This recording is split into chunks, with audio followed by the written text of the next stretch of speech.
This chair squeaks. I'm not farting.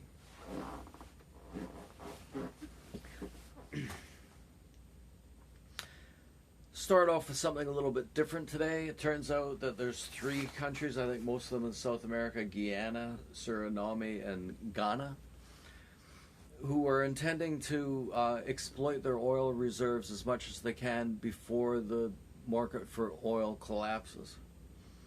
So these are countries with probably very weak environmental standards, most likely with corrupt leaders, and they'll argue that they want to bring money into the country so that everybody can do better, make some money off the oil. Somebody's going to do it. Won't be Canada's not going to be able to sell that oil, but they will. And the corrupt leaders will take most of the money for themselves. China will lend the money to build ports and roads and that kind of thing, and then send in Chinese contractors to do the work. China will get the money back that way. And in the end, those countries will have those ports and roads and bridges. Whether or not they'll be useful for doing anything but shipping oil is anybody's guess. And they'll be in debt to the Chinese Communist Party, probably forever. And eventually what happens then is that if the country can't pay, then China says, that's okay, we'll set up a military base. That's literally what's happening all over the world. So why it wouldn't happen there, I don't know. Okay. Turns out that Bernier is not elected to the election debate. He's a well-known and established politician, and he has 300 candidates running. One of them is Eva Frey. EVA FREI. Eva Frey is one of the smartest people in Canada. Talks too fast. Probably intends to intimidate people with it. Nobody's perfect. He is one smart cookie. And he's talking these days with Barnes, a guy named Barnes, Barnes. That is a seriously hard-hitting lawyer. The things he's done, right, are amazing. Okay, so the Elections Commission decided that they did some polls and he didn't have 4% support. Well, that's likely because you guys did the polls, isn't it? Like, if you're going to violate democracy in so many different ways, why would anybody trust you to decide in an unbiased way who should participate in the election debate? Like, we just don't believe you, okay? I don't know how much support he has. He's got 300 candidates running. One of them is Eva Frey.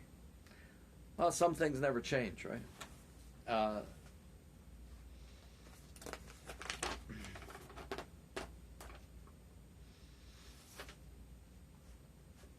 How long is it going to be until Afghans start expecting some kind of quid pro quo for sending Canadian citizens back to Canada or American citizens back to the United States? How long is that going to take? It might not be a cash payment, but it'll be some sort of a demand. And I haven't seen anybody mention it yet. There's 106 Afghans, a number of foreign nationals, they won't give the exact number, and allied troops. So somebody who from Britain maybe fought alongside Canadians and Americans. We've had 2 planes in there so far. We've taken out those 3 groups of people, which is, of course, ass backwards. You take out the military staff last, right?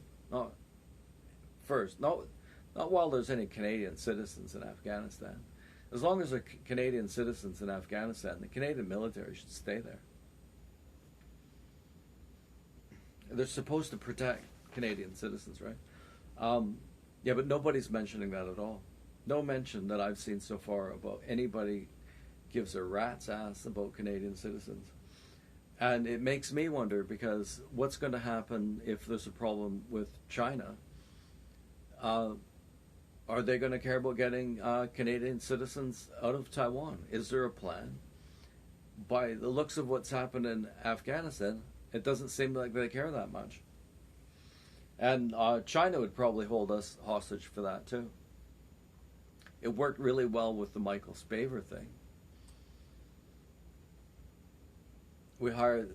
They arrest those two, put them in jail for however many years. It's been 3-4 years now. We're sweet and kissy with them, or at least the Liberal Party is. And in the end, China still got them, probably still holding them ransom. If we lick their balls enough, they'd let them go. This is really, really sad time. Sad times are good times, aren't they? So the FBI says that there's no evidence of a serious plot to take over the government. There was no insurrection, okay? It wasn't an insurrection. The only people who planned something that looked like an insurrection was the FBI. They wanted it to look like an insurrection so that they can make conservatives look bad. That's what their intention was. The FBI could have stopped that January 6th Capitol attack. They didn't even warn anybody that it was coming.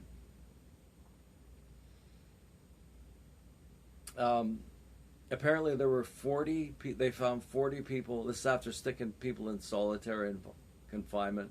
You can imagine all the investigative work they would have done against, white extremist organizations and all that. They didn't find any evidence. That's pretty amazing. The FBI couldn't find any evidence. It makes me think that maybe you can trust them a little bit. I'm surprised they didn't cook up evidence.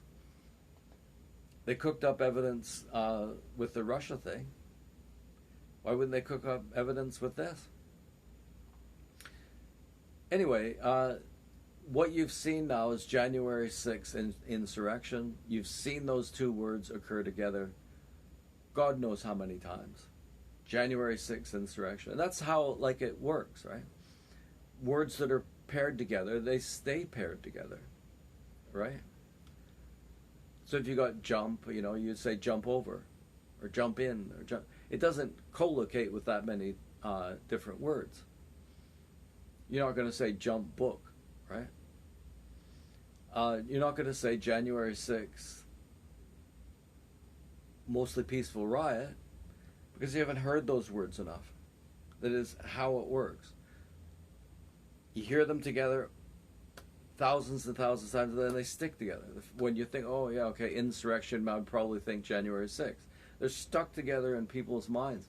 And it didn't happen. Did not happen. I looked in the CBC for any sort of acknowledgement that the FBI has finally found no evidence of an insurrection. What they did is they found about 40 guys who were planning to break into Capitol Hill that day. Absolutely tragic. Violence is always tragic, isn't it? But they had no idea what they were going to do when they got inside. The one guy had big horns on and a bear coat. What he meant to do was parade around and show off. You got 40 morons showed up, right? And then there were the hearings with the security staff and everything. They're talking about, oh my God, AOC has post-traumatic stress disorder from January 6th. She wasn't even in the same building, and the building she was in wasn't even close.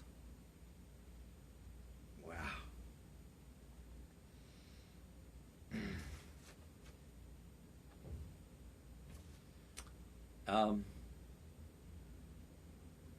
Oh yeah, the security staff, the police and that, oh my God, I thought I was going to die. Literally crying, these big tough cops, right? Crying about what danger they were in that day from people with no guns. I mean, what happened was that a protest became a riot. uh, protests becoming riots are commonplace in the United States. If you brought forward every cop that had genuinely horrific experiences with BLM or Antifa over the last couple of years, then you could probably not persuade them to cry about it. You're only going to get people being that phony when they're trying to support a leftist narrative. What they want to do is they want to paint conservatives as white extremists and white supremacists. The same thing happening in Canada. Label us as extremists, and then they have an excuse to surveil and watch and imprison us.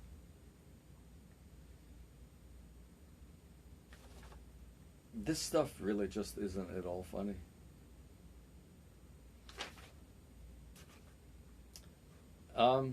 So here's a bit of hate speech for you. Hate speech is anything that you say about a population, I think, if it has to be vile, and it has to be the kind of thing that would make you dislike those people.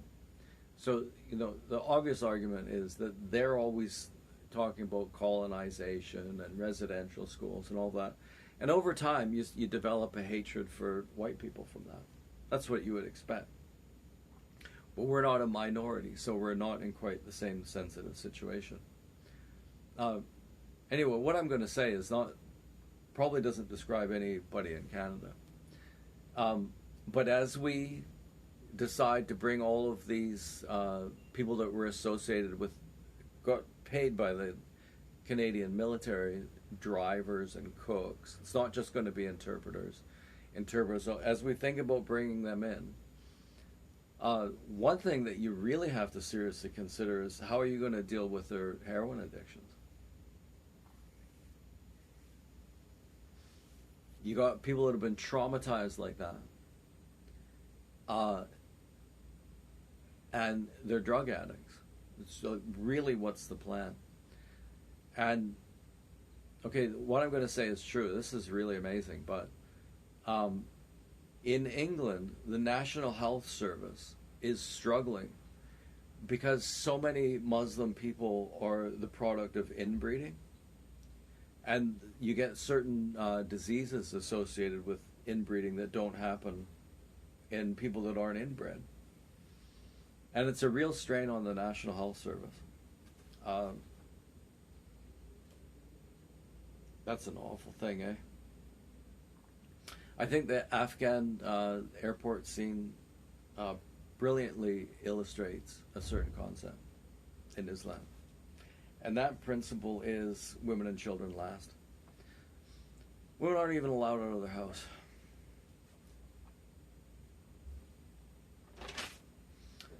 I said last time that Fauci's on trial. He's not on trial, but he could very soon be on trial because he lied about Americans funding gain of research in Wuhan,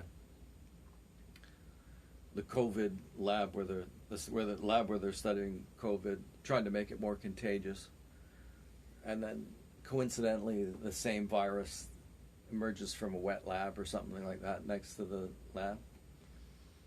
Anyway, they're doing that gain of function research, and some Americans thought, wow, I hope we didn't invest in that. Fauci said that they didn't, and people said, yeah, but they did.